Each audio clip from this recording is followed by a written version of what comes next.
Artillery is a class of large military weapons built to fire munitions far beyond the range and power of infantry's small arms. Early artillery development focused on the ability to breach fortifications, and led to heavy, fairly immobile siege engines. As technology improved, lighter, more mobile field artillery developed for battlefield use. This development continues today. Modern self-propelled artillery vehicles are highly mobile weapons of great versatility, providing the largest share of an army's total firepower. In its earliest sense, the word artillery referred to any group of soldiers primarily armed with some form of manufactured weapon or armor. Since the introduction of gunpowder and cannon, the word artillery has largely meant cannon, and in contemporary usage, it usually refers to shell-firing guns, howitzers, mortars, rockets, and guided missiles.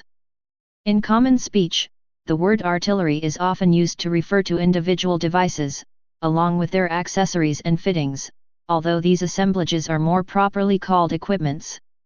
However, there is no generally recognized generic term for a gun, howitzer, mortar, and so forth. The United States uses artillery piece, but most English-speaking armies use gun and mortar. The projectiles fired are typically either shot, if solid, or shell, if not. Shell is a widely used generic term for a projectile, which is a component of munitions. By association, artillery may also refer to the arm of service that customarily operates such engines. In some armies one arm has operated field, coast, anti-aircraft artillery, and some anti-tank artillery. In others these have been separate arms, and in some nations coast has been a naval or marine responsibility. In the 20th century, technology-based target acquisition devices, such as radar, and systems, such as sound ranging and flash spotting, emerged to acquire targets, primarily for artillery. These are usually operated by one or more of the artillery arms. The widespread adoption of indirect fire in the early 20th century introduced the need for specialist data for field artillery, notably survey and meteorological. In some armies, provision of these are the responsibility of the artillery arm. Artillery originated for use against ground targets, against infantry, cavalry, and other artillery. An early specialist development was coastal artillery for use against enemy ships. The early 20th century saw the development of a new class of artillery for use against aircraft, anti-aircraft guns. Artillery is arguably the most lethal form of land-based armament currently employed, and has been since at least the early Industrial Revolution. The majority of combat deaths in the Napoleonic Wars, World War I, and World War II were caused by artillery. In 1944, Joseph Stalin said in a speech that artillery was the god of war. Artillery piece. Although not called as such, machines performing the role recognizable as artillery have been employed in warfare since antiquity. Historical references show artillery was first employed by the Roman legions at Syracuse in 399 BC, well before the Christian era. Until the introduction of gunpowder into Western warfare, artillery was dependent upon mechanical energy, which not only severely limited the kinetic energy of the projectiles, it also required the construction of very large engines to store sufficient energy.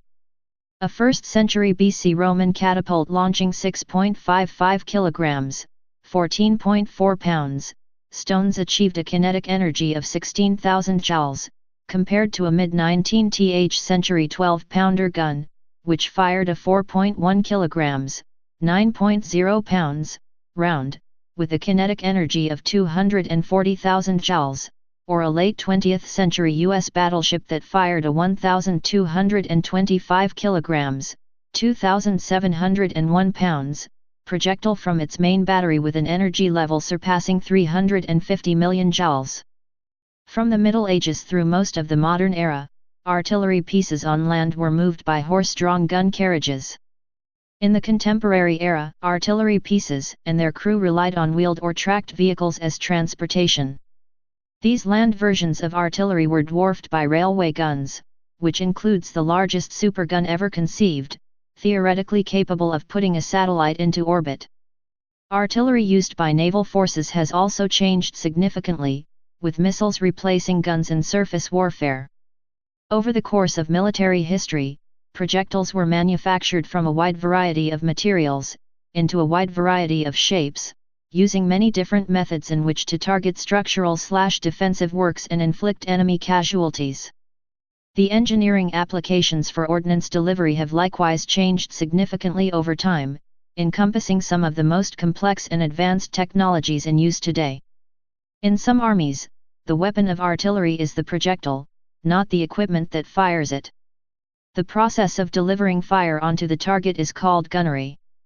The actions involved in operating an artillery piece are collectively called serving the gun by the detachment or gun crew, constituting either direct or indirect artillery fire. The manner in which gunnery crews, or formations, are employed is called artillery support. At different periods in history this may refer to weapons designed to be fired from ground, sea, and even air-based weapons platforms. Crew. The term gunner is used in some armed forces for the soldiers and sailors with the primary function of using artillery.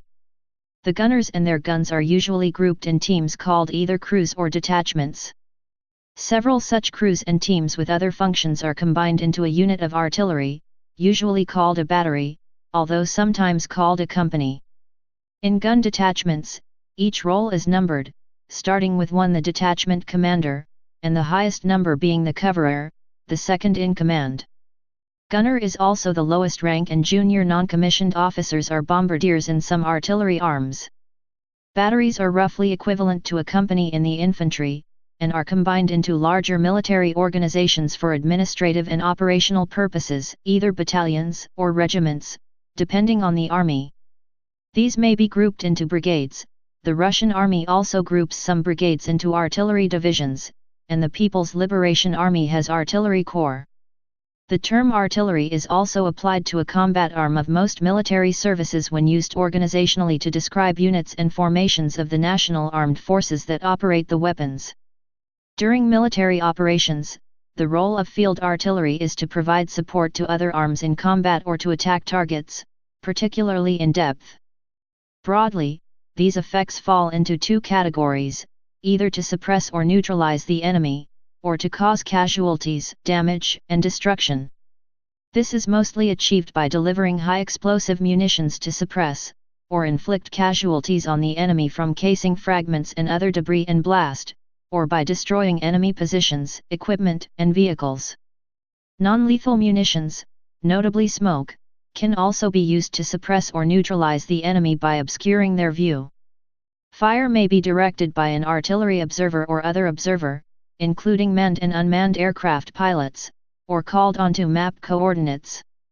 Military doctrine has played a significant influence on the core engineering design considerations of artillery ordnance through its history, in seeking to achieve a balance between delivered volume of fire with ordnance mobility. However, during the modern period, the consideration of protecting the gunners also arose due to the late 19th century introduction of the new generation of infantry weapons using conoidal bullet, better known as the mini-ball, with a range almost as long as that of field artillery. The gunners' increasing proximity to and participation in direct combat against other combat arms and attacks by aircraft made the introduction of a gun shield necessary.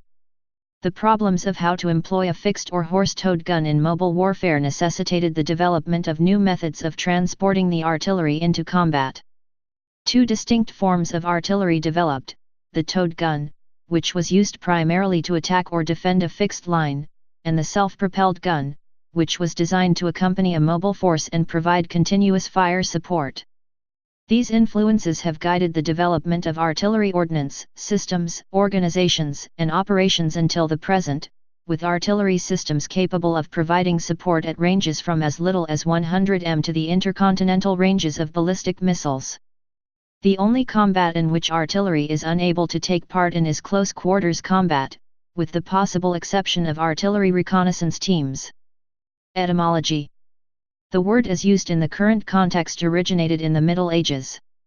One suggestion is that it comes from the Old French atelier, meaning to arrange, and adelement, meaning equipment. From the 13th century, an artilier referred to a builder of any war equipment, and, for the next 250 years, the sense of the word artillery covered all forms of military weapons. Hence, the naming of the Honorable Artillery Company an essentially infantry unit until the 19th century. Another suggestion is that it comes from the Italian arte di tirare, art of shooting, coined by one of the first theorists on the use of artillery, Niccolò Tartaglia. History. Mechanical systems used for throwing ammunition in ancient warfare, also known as engines of war, like the catapult, onager, trebuchet, and ballista, are also referred to by military historians as artillery. Invention of gunpowder. Early Chinese artillery had vase-like shapes. This includes the long-range awe-inspiring cannon dated from 1350 and found in the 14th century Ming dynasty treatise Hualongjing. With the development of better metallurgy techniques, later cannons abandoned the vase shape of early Chinese artillery. This change can be seen in the bronze thousand-ball thunder cannon, an early example of field artillery. These small, crude weapons diffused into the Middle East, the Mad Fat, and reached Europe in the 13th century, in a very limited manner. In Asia, Mongols adopted the Chinese artillery and used it effectively in the Great Conquest. By the late 14th century, Chinese rebels used organized artillery and cavalry to push Mongols out. As small smooth-bore tubes, these were initially cast in iron or bronze around a core, with the first drilled bore ordnance recorded in operation near Seville in 1247. They fired lead, iron, or stone balls, sometimes large arrows and on occasions simply handfuls of whatever scrap came to hand. During the 100 Years' War, these weapons became more common, initially as the bombard and later the cannon. Cannon were always muzzle loaders. While there were many early attempts at breech loading designs, a lack of engineering knowledge rendered these even more dangerous to use than muzzle loaders. Expansion of artillery use. In 1415, the Portuguese invaded the Mediterranean port town of Ceuta. While it is difficult to confirm the use of firearms in the siege of the city, it is known the Portuguese defended it thereafter with firearms, namely bombardas, colebretas, and falconets. In 1419, Sultan Abu Said led an army to reconquer the fallen city, and Moroccans brought cannons and used them in the assault on Ceuta. Finally, handheld firearms and riflemen appear in Morocco, in 1437, in an expedition against the people of Tangiers. It is clear these weapons had developed into several different forms, from small guns to large artillery pieces. The artillery revolution in Europe caught on during the 100 Years' War and changed the way that battles were fought. In the preceding decades, the English had even used a gunpowder-like weapon in military campaigns against the Scottish. However, at this time, the cannons used in battle were very small and not particularly powerful. Cannons were only useful for the defense of a castle, as demonstrated at Breteul in 1356, when the besieged English used a cannon to destroy an attacking French assault tower. By the end of the 14th century, cannon were only powerful enough to knock in roofs, and could not penetrate castle walls.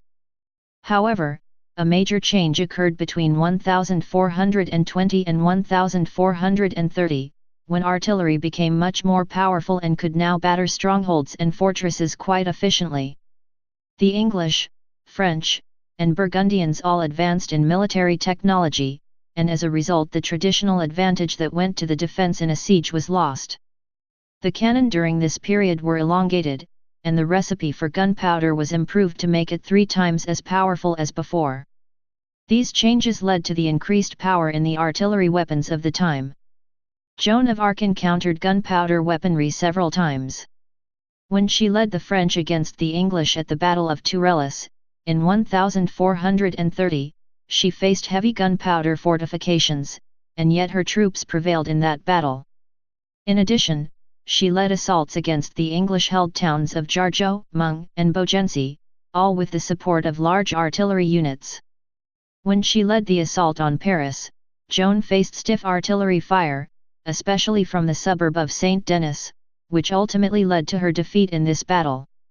In April 1430, she went to battle against the Burgundians, whose support was purchased by the English. At this time, the Burgundians had the strongest and largest gunpowder arsenal among the European powers, and yet the French, under Joan of Arc's leadership, were able to beat back the Burgundians and defend themselves. As a result, most of the battles of the 100 Years' War that Joan of Arc participated in were fought with gunpowder artillery. The army of Mehmet the Conqueror, which conquered Constantinople in 1453, included both artillery and foot soldiers armed with gunpowder weapons.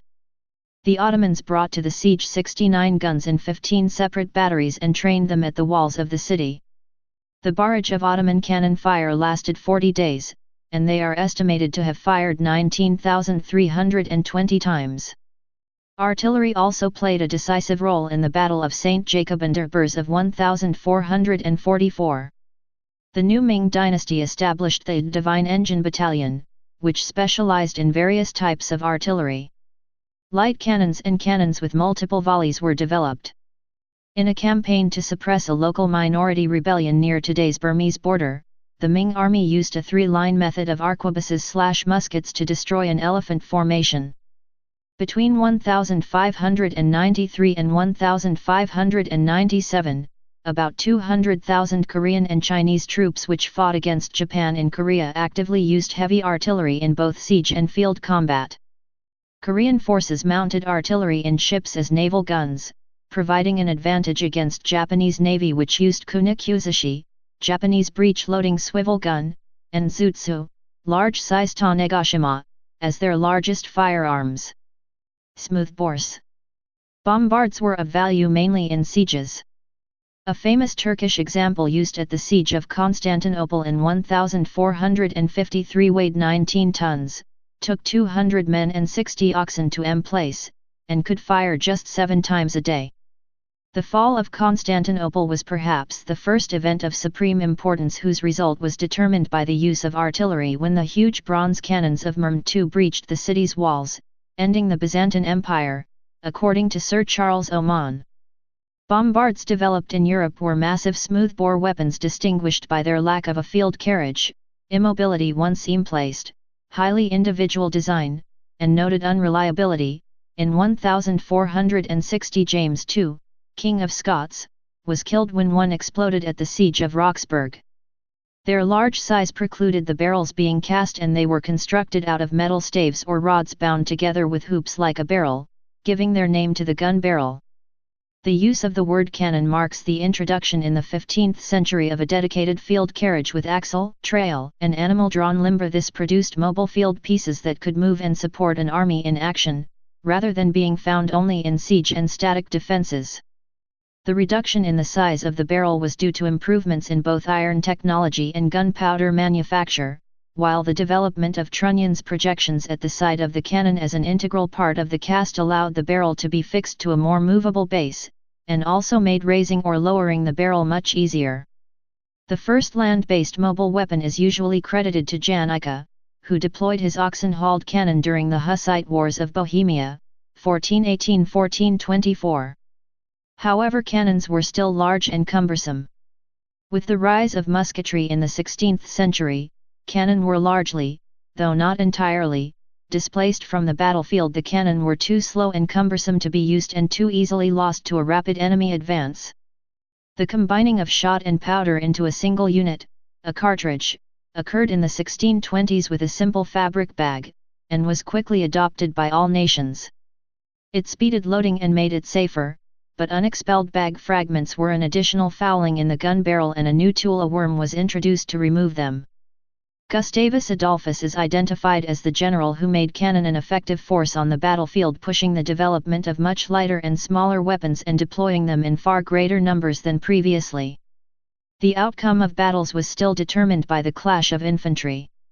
Shells, explosive-filled fused projectiles, were also developed in the 17th century. The development of specialized pieces, shipboard artillery, howitzers, and mortars was also begun in this period. More esoteric designs, like the multi-barrel ribaldiquin, known as organ guns, were also produced. The 1650 book by Kazimierz Siemienau's Artis Magni Artillerii Pars Prima was one of the most important contemporary publications on the subject of artillery. For over 2 centuries this work was used in Europe as a basic artillery manual.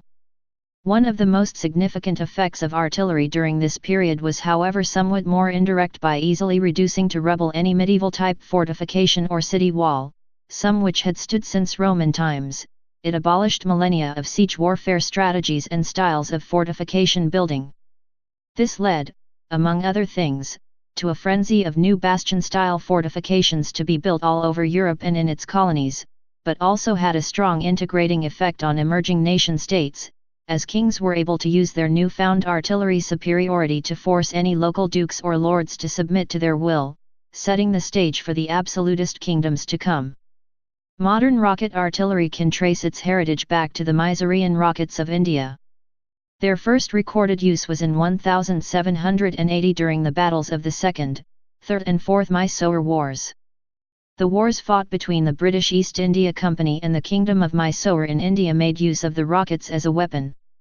In the Battle of Polalur, the Siege of Seringapatam, 1792, and in Battle of Seringapatam in 1799 these rockets were used with considerable effect against the British. After the wars, several Mysore rockets were sent to England, but experiments with heavier payloads were unsuccessful. In 1804 William Congreve, considering the Mysorean rockets to have too short a range, less than 1,000 yards, developed rockets in numerous sizes with ranges up to 3,000 yards and eventually utilizing iron casing as the Congreve rocket, which were used effectively during the Napoleonic Wars and the War of 1812. Napoleonic artillery. Cannons continued to become smaller and lighter. Frederick II of Prussia deployed the first genuine light artillery during the 7 Years' War. Jean-Baptiste de Gribeauval, a French artillery engineer, introduced the standardization of cannon design in the mid-18th century. He developed a 6-inch, 150 mm, field howitzer whose gun barrel, carriage assembly, and ammunition specifications were made uniform for all French cannons. The standardized interchangeable parts of these cannons down to the nuts, bolts, and screws made their mass production and repair much easier. These improvements in the French artillery were essential for the later military successes of Napoleon. Napoleon, himself a former artillery officer, perfected the tactic of massed artillery batteries unleashed upon a critical point in his enemy's line as a prelude to a decisive infantry and cavalry assault. Modern artillery. The development of modern artillery occurred in the mid to late 19th century as a result of the convergence of various improvements in the underlying technology. Advances in metallurgy allowed for the construction of breech-loading rifled guns that could fire at a much greater muzzle velocity. After the British artillery was shown up in the Crimean War as having barely changed since the Napoleonic Wars, the industrialist William Armstrong was awarded a contract by the government to design a new piece of artillery. Production started in 1855 at the Elswick Ordnance Company and the Royal Arsenal at Woolwich, and the outcome was the revolutionary Armstrong gun, which marked the birth of modern artillery. 3 of its features particularly stand out. First, the piece was rifled, which allowed for a much more accurate and powerful action. Although rifling had been tried on small arms since the 15th century, the necessary machinery to accurately rifle artillery was only available by the mid-19th century. Martin von Warendorf and Joseph Whitworth independently produced rifled cannon in the 1840s, but it was Armstrong's gun that was first to see widespread use during the Crimean War.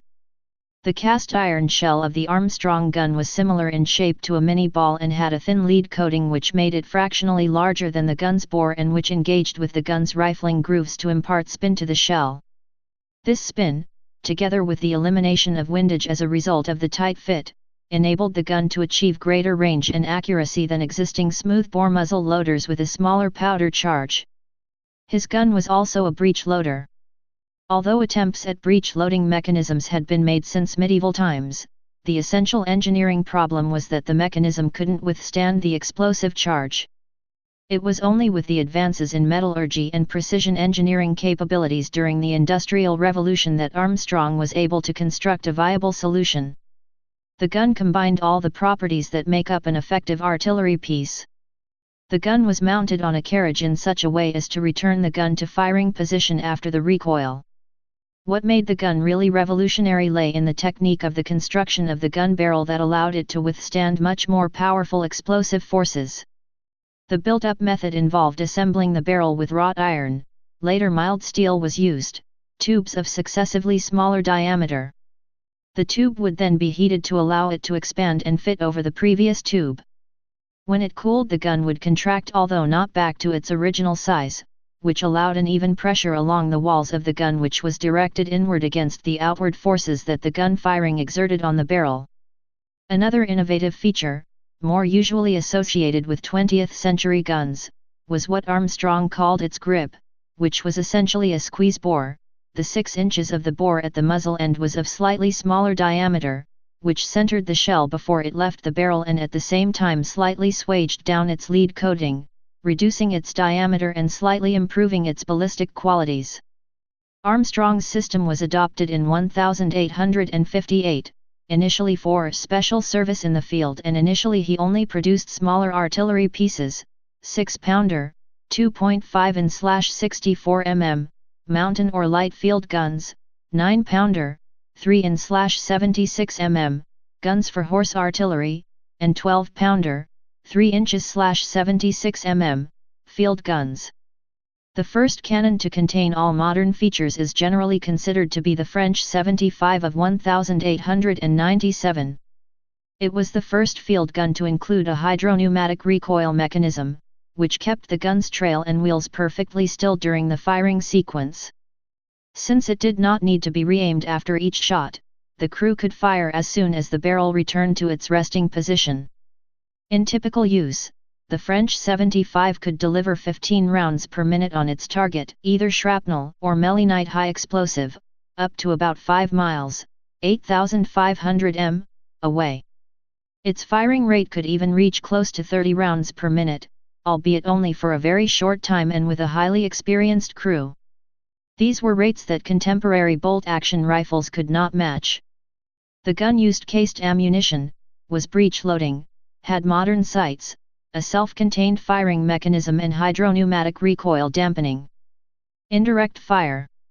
Indirect fire, the firing of a projectile without relying on direct line of sight between the gun and the target, possibly dates back to the 16th century. Early battlefield use of indirect fire may have occurred at Poltzig in July 1759, when the Russian artillery fired over the tops of trees, and at the Battle of Waterloo, where a battery of the Royal Horse Artillery fired shrapnel indirectly against advancing French troops. In 1882, Russian Lieutenant Colonel K.G. Gik published Indirect Fire for Field Artillery, which provided a practical method of using aiming points for indirect fire by describing all the essentials of aiming points, crest clearance, and corrections to fire by an observer.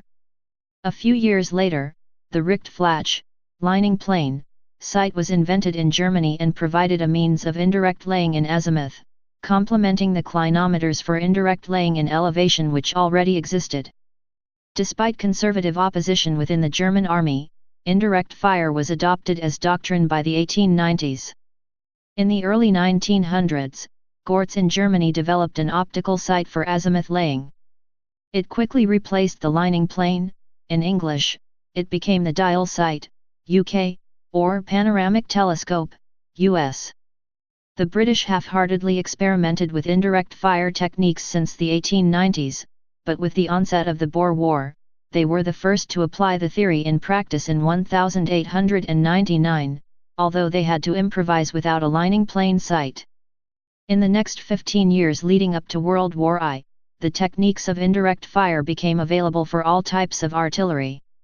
Indirect fire was the defining characteristic of 20th century artillery and led to undreamed-of changes in the amount of artillery, its tactics, organization, and techniques, most of which occurred during World War I. An implication of indirect fire and improving guns was increasing range between gun and target.